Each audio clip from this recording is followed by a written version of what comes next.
Ceritanya dimulai dengan seorang anak laki-laki yang diam-diam mengintip sekumpulan goblin yang sedang berkumpul di sekitar api unggun. Dia tanpa sengaja menginjak ranting, bikin para goblin sadar kalau dia ada di situ, dan mereka langsung mengejarnya. Dan anak itu kabur, tapi di tengah jalan dia tersenyum, menunjukkan kalau ini semua adalah bagian dari rencananya. Tidak lama kemudian, goblin-goblin itu jatuh ke dalam jebakan lubang yang sudah dia persiapkan sebelumnya. Setelah itu, anak tersebut menampakkan wajahnya, berpikir kalau tadi itu hampir saja bahaya, dan dia senang sudah memasang jebakan lebih awal. Dia sadar kalau sekarang dia bertahan hidup sendirian di dunia ini, dan ceritanya kembali ke hari di mana dia pertama kali dipindahkan ke dunia lain. Kita melihat si tokoh utama sedang membaca manga saat istirahat makan siang di sekolah, duduk sendirian. Dia menjelaskan kalau dia memang sengaja memilih jadi penyendiri. Dia lebih suka sendirian karena orang lain cuma akan mengganggu saat dia lagi baca. Dia juga cerita kalau di kelasnya ada beberapa kelompok, kayak geng cewek-cewek modis, terus ada juga geng anak nakal. Lalu ada grup di sekitar ketua kelas dan kelompok lainnya yang terdiri dari anak-anak olahraga dan para kutu buku. Sisanya dia masukin kategori lain-lain. Dia bilang jelas-jelas dia nggak masuk ke dalam kelompok manapun dan dia mencoba tidur siang. Tiba-tiba ruangan mulai bersinar terang dan semua orang di kelas kaget dengan apa yang sedang terjadi. Tokoh utama kita, Haruka, segera menyadari ada lingkaran sihir di dalam kelas. Dan dia jadi semangat mikir kalau dia mungkin bakal dipindahkan ke dunia lain. Tapi dia juga sadar kalau ini bakalan merepotkan banget dan dia memutuskan untuk keluar dari kelas supaya bisa kabur dari lingkaran sihir itu. Seperti yang bisa ditebak, pintu kelas nggak bisa dibuka. Tapi Haruka nggak mau menyerah. Dia melempar berbagai benda ke arah pintu dengan harapan pintunya pecah, tapi nggak ada yang terjadi. Akhirnya, dia memutuskan untuk menggunakan cara terakhir, yaitu naik ke langit-langit. Dia berhasil naik sebelum lingkaran itu memindahkan semua orang, dan dia menghela napas lega, berpikir kalau dia sudah aman sekarang. Tapi tiba-tiba lingkaran sihir muncul lagi di sana, dan dia pun mendapati dirinya berada di ruang putih klise yang sering ada di cerita-cerita isekai.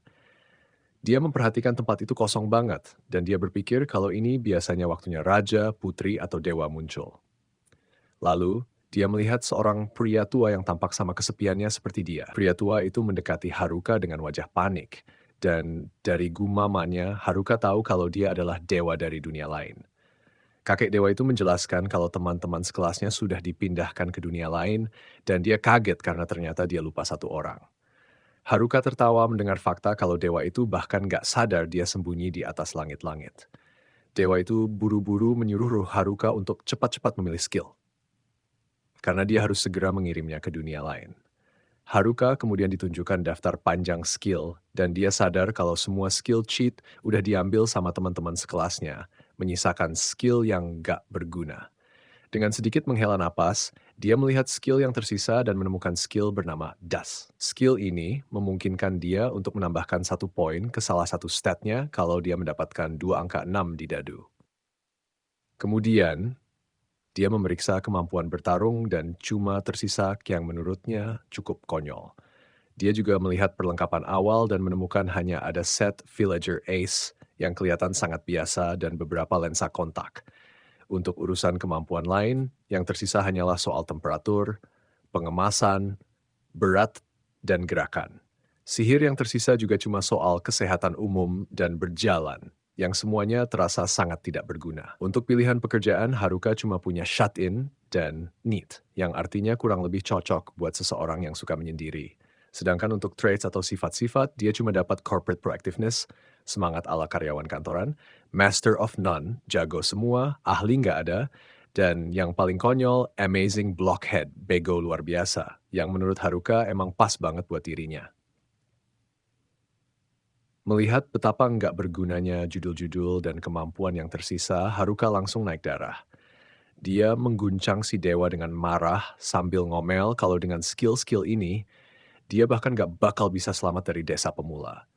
Haruka menyuruh dewa itu buat kerja lebih baik dan sediain pilihan skill dan kemampuan yang lebih bervariasi. Si dewa yang merasa pusing berurusan sama penyendiri yang bodoh ini akhirnya memutuskan buat ngasih Haruka semua skill yang tersisa dan langsung mengirimnya ke dunia lain. Setelah itu, kita melihat Haruka berada di hutan, sendirian. Dia melihat set villager A tergeletak di depannya. Haruka mengecek tasnya dan dia baru tahu kalau dia bisa menyimpan barang tanpa batas di dalam tas itu. Di dalamnya, dia menemukan perlengkapan awal seperti tongkat kayu, lensa kontak, dan beberapa barang sisa lainnya. Dia lalu memakai perlengkapan dari tas itu buat merasakan vibe dunia lain dan memutuskan untuk mengecek statistiknya. Begitu dia coba buka jendela status, muncul pop-up yang meminta dia menggunakan skill dice-nya. Dan akhirnya dia coba pakai skill tersebut. Saat Haruka melempar dadu, dia mendapat huruf di kedua dadu itu. Dan dia mulai bingung apa maksudnya.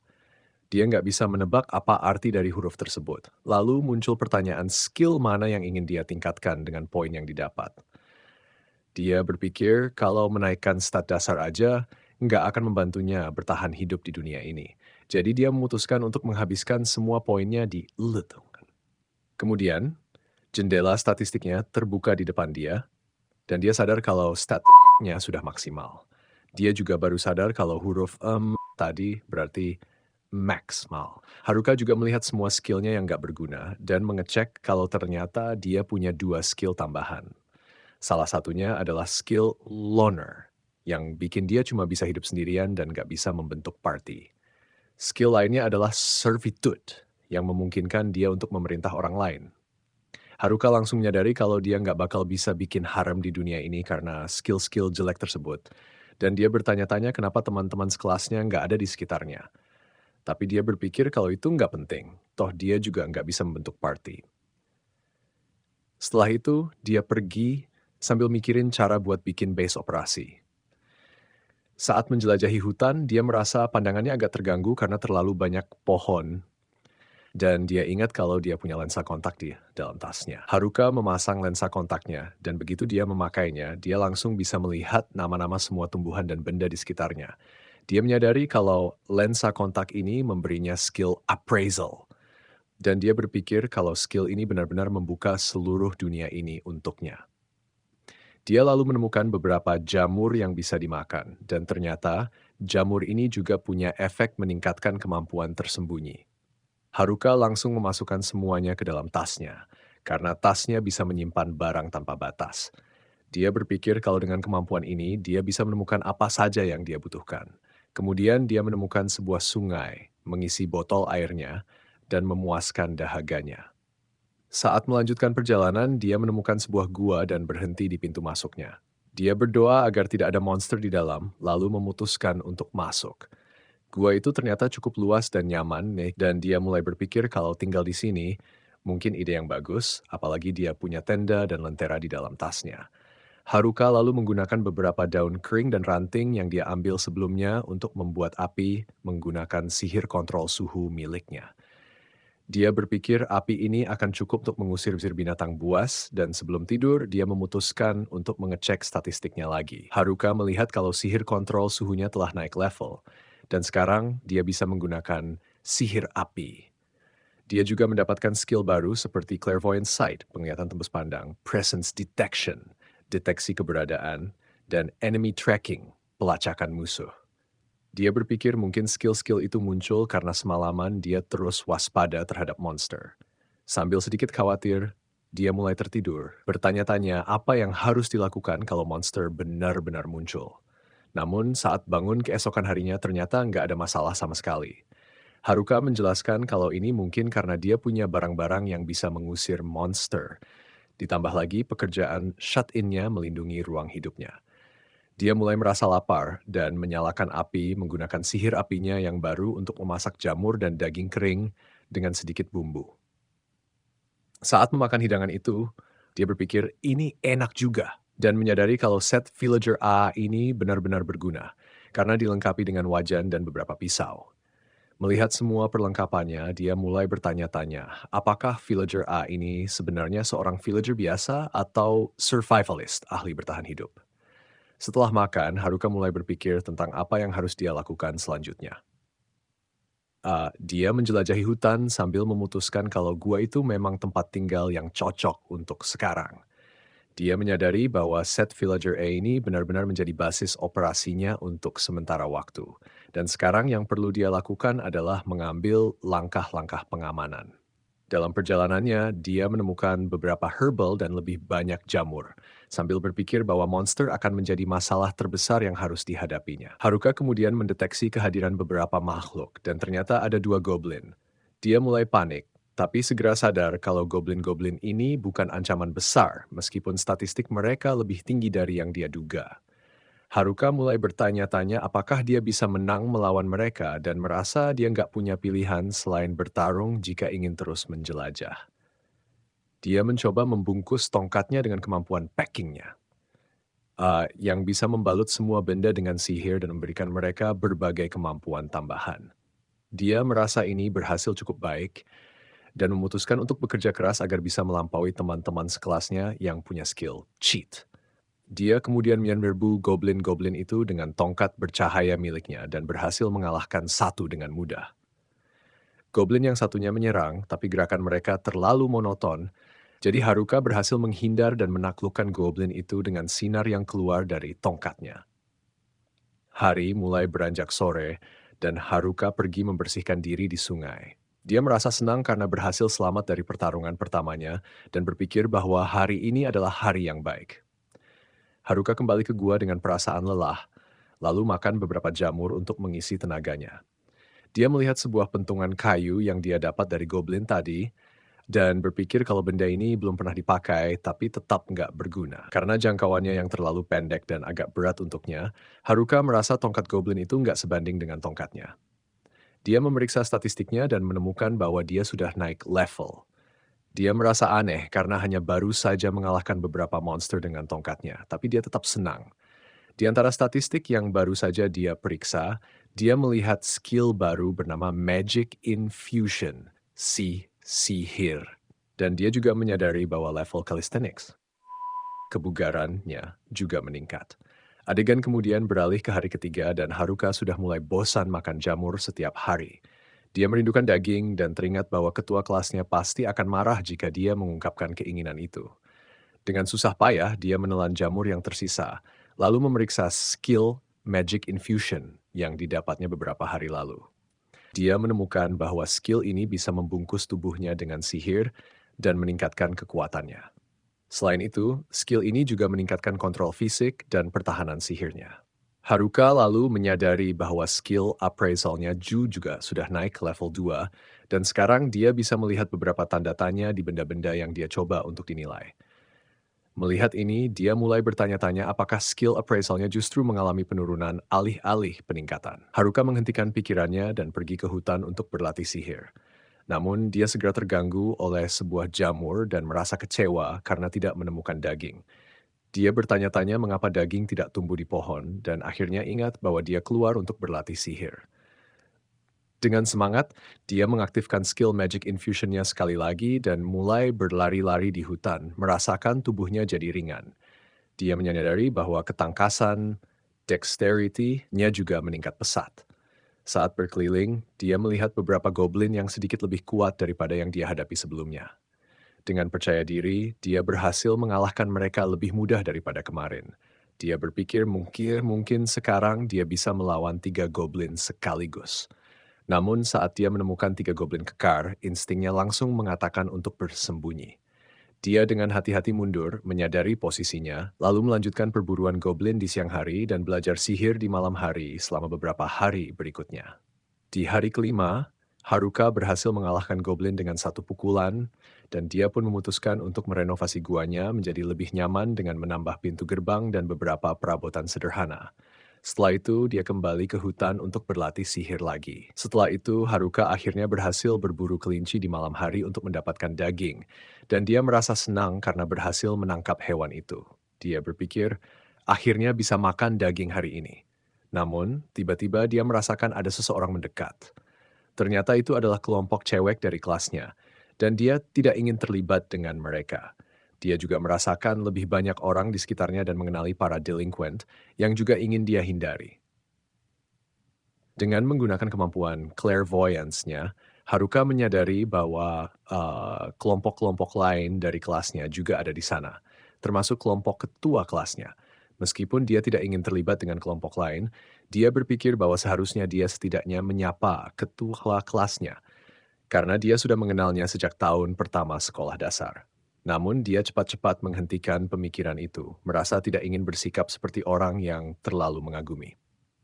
Dia menyadari betapa bebas dan terisolasinya dia saat ini. Aku bisa hidup seperti ku mau tanpa ada yang mencampuri hidupku kalau aku terus begini, pikirnya. Dengan semangat, dia memutuskan untuk menaklukkan dunia baru ini sendirian. Haruka sembunyi dari siswa-siswa lain, tapi salah satu anak nakal dengar sesuatu dari arah tempat dia ngumpet. Haruka hampir ketahuan, tapi akhirnya mereka malah ngira kalau suara itu datang dari kelinci yang harusnya jadi makan malam Haruka. Haruka ngintip para anak nakal itu buat dengerin apa yang mereka bicarain, tapi ternyata mereka cuma ngomongin cewek-cewek. Bener-bener deh, orang-orang ini emang parah. Tapi Haruka tahu kalau ketua kelas bakal ngehentikan mereka biar nggak ngelakuin hal buruk ke cewek-cewek itu. Sayangnya, anak-anak nakal itu punya teman yang namanya Tanaka, dan skill dia bikin mereka bisa ngelakuin apa aja yang mereka mau. Mereka balik lagi ke anak-anak lain, tapi Haruka, yang emang anak rumahan banget, nggak mau ada urusan sama mereka. Haruka pulang buat nikmatin lagi jamur-jamurnya yang enak, dan dia ngerasa level loner-nya makin naik. Judul ini agak nyedihin sih, soalnya mulai bikin kepercayaan diri Haruka menurun. Level Haruka masih 3 dan dia nyalahin Master of None dan dummy skills yang dia punya. Dia nggak yakin apa fungsi skill itu, tapi dia mikir kalau Master of None artinya dia nggak bisa fokus sama satu hal lama-lama buat jadi benar-benar kuat. Tapi skill ini bikin dia bisa ngerjain banyak hal berbeda sekaligus. Nah, soal dummy skill, Haruka kira itu cuma bikin dia jadi kayak boneka yang menurut dia skill terburuk yang pernah ada. Haruka akhirnya mutusin buat makan aja biar tenang, tapi malah ingat kalau dia nggak punya daging buat dimakan. Di hari ke-7, Haruka kebangun gara-gara dengar suara pertempuran. Dia nemuin anak-anak kutu buku lagi bertarung dan dia mikir apakah dia harus bantuin mereka. Dia pakai skill appraisalnya buat ngecek mereka dan kaget banget karena ternyata mereka nggak butuh bantuannya sama sekali. Kelas mereka jauh lebih bagus daripada dia, dan Haruka jadi ngerasa dia satu-satunya yang nggak punya skill keren, bahkan di antara anak-anak kutu buku. Ini bikin dia ingat kalau nggak kayak dia, mereka sebenarnya punya skill yang overpowered. Sayangnya ini emang mirip banget sama anak-anak kutu buku biasanya. Di dunia lamanya, kelas Haruka penuh sama atlet top dan murid-murid berprestasi. Ada juga anak-anak artis dan Haruka sering heran gimana dia bisa ada di situ.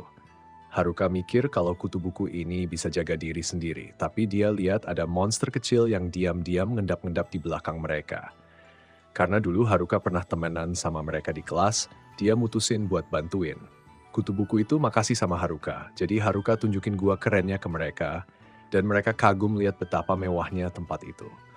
Haruka ngejelasin kalau dia baru aja belajar pakai sihir tanah, dan dia pakai itu buat bikin guanya jadi super aman. Mereka heran apa Haruka beneran ngerjain semua ini sendirian, dan Haruka bilang, ya iya, aku kan emang selalu sendirian.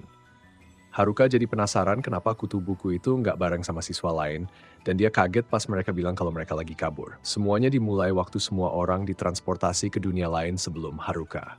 Semua orang panik karena mereka nggak ngerti apa-apa soal di isekai, tapi anak-anak kutu buku udah paham banget soal ini. Mereka bahkan udah mulai ngasih poin ke skill mereka, sampai-sampai anak-anak atlet langsung nuntut informasi dari mereka. Yang lain semua kalang kabut, tapi ketua kelas tahu mereka harus tetap tenang dan diam di hutan. Tapi sayangnya, udah terlambat karena mereka udah ketahuan sama sekelompok goblin. Haruka kaget banget dengar kalau bahkan anak-anak nakal sampai gemetaran ketakutan, tapi ternyata ini momen yang pas buat kutu buku unjuk gigi. Mereka langsung beraksi kayak protagonis di anime mereka sendiri, mulai ngalahin para goblin satu persatu. Anak-anak atlet jadi terinspirasi sama keberanian para kutu buku, jadi mereka ikut bantuin dan akhirnya monster-monster itu berhasil dikalahkan. Ketua kelas dengan cepat ngumpulin diri dan mimpin semuanya ke area aman di pinggir sungai. Anak-anak kutu buku makin unjuk gigi waktu mereka bantu semua orang bikin kemah. Berkat dedikasi seumur hidup mereka buat ngindarin main di luar, mereka jadi ahli soal segala hal tentang isekai, termasuk bertahan hidup. Ketua kelas ngatur semuanya dan nyuruh semua orang buat mulai kerja. Awalnya semua orang kompak dan mulai kerja bareng. Tapi nggak lama, cewek-cewek populer mutusin kalau mereka nggak mau kerja lagi. Ketua kelas coba ngejelasin kalau satu-satunya cara mereka bisa selamat adalah dengan tetap kerja sama. Tapi grupnya mulai berantakan. Mereka semua udah capek banget kerja keras, jadi mereka nyerahin semua tanggung jawab ke anak-anak kutu buku. Akhirnya, kelasnya bener-bener hancur dan gak ada yang bisa dilakukan ketua kelas. Dari situ, cuma ketua kelas, anak-anak kutu buku, dan beberapa siswa lain yang masih kerja. Siswa yang lain udah terlalu capek buat kerja lagi. Anak-anak kutu buku mulai kesal karena yang lain makin malas. Bahkan mereka yang harus nanggung semua pertarungan. Tapi, kutu buku ini tetap bisa diandalkan karena mereka pengen banget jadi lebih kuat dan naik level. Ini karena mereka tahu skill apa aja yang dipilih anak-anak nakal. Beberapa skill yang mereka ambil itu kayak charm dan puppeteer. Dua skill yang bisa ngontrol orang lain. Anak-anak kutu buku paham kalau niat anak-anak nakal itu nggak bagus, siap. Jadi mereka naik level biar bisa ngelawan. Anak-anak nakal juga kerja keras buat naik level. Karena mereka butuh itu buat pakai skill mereka. Anak-anak kutu buku nggak lepasin pandangan dari anak-anak nakal, dan akhirnya mereka denger apa yang direncanain sama anak-anak nakal buat beberapa cewek. Kutu buku langsung ngasih tahu ketua kelas, jadi dia mutusin kalau dia juga harus naik level. Sayangnya, anak-anak nakal lebih dulu sampai ke level yang dibutuhin buat skill mereka. Ketua kelas nggak sengaja ketemu anak-anak nakal di momen yang paling nggak tepat. Tapi beberapa detik kemudian, anak-anak nakal itu udah terkapar di tanah. Ternyata, anak-anak kutu buku udah siap-siap untuk saat ini. Mereka pakai kemampuan segil buat menahan skill charm dan puppeteer dari anak-anak nakal. Mereka juga bongkar rencana harem paksa anak-anak nakal itu, jadi mereka langsung diusir dari kemah. Tapi, suatu malam, anak-anak nakal balik lagi buat balas dendam. Mereka bawa senjata, ngancurin kemah, dan bilang bakal balik lagi buat bikin kekacauan lebih banyak. Aneh banget, malah anak-anak kutu buku yang kena semua tuduhan. Cewek-cewek populer yang mereka selamatkan dari jadi boneka justru jadi orang pertama yang ngehianatin mereka, dan siswa-siswa lain ikut-ikutan. Ketua kelas dan beberapa siswa lain dukung anak-anak kutu buku, tapi situasinya terlalu berat buat dihadapi. Akhirnya, anak-anak kutu buku mutusin buat pergi aja. Haruka akhirnya ngadain pesta jamur buat anak-anak kutu buku. Dia malah ngabisin hari berikutnya bareng mereka, dan dia sadar kalau jadi nggak sendirian itu kadang nggak masalah. Setelah itu, Haruka pamit sama teman-teman barunya, dan mereka nawarin Haruka buat gabung. Mereka mau cari kota buat mulai jadi petualang. Haruka setuju kalau dia lebih cocok sama kutu buku dibanding kelompok lain, tapi semua orang kaget pas Haruka tetap nolak. Haruka cuma usir mereka dengan santai, jadi anak-anak kutu buku pergi. Haruka ngaku ke dirinya sendiri kalau dia juga pengen ke kota, tapi dia tahu dengan statusnya yang jelek, dia cuma bakal ngerepotin anak-anak kutu buku. Mereka kelihatan khawatir banget sama ketua kelas, jadi Haruka mutusin buat ngecek kondisi murid-murid lainnya. Dalam perjalanannya, Haruka tiba-tiba dihadang sama kobold, tapi dia berhasil ngepukul kobold itu sampai pingsan. Haruka sampai di bekas kemah dan kaget pas lihat kalau nggak ada satupun murid yang tersisa di sana. Skill deteksi musuhnya ngasih tahu ada jejak kaki. Dan setelah dia ikuti jejak itu, dia nemuin cewek-cewek populer. Haruka langsung panik dan kepikiran buat buru-buru pulang masak makan malam. Tapi cewek-cewek itu coba menghentikannya. Mereka bilang cuma mau ngobrol, tapi Haruka tahu kalau deket-deket mereka bakal ganggu kesunyian hidupnya. Haruka lari secepat mungkin.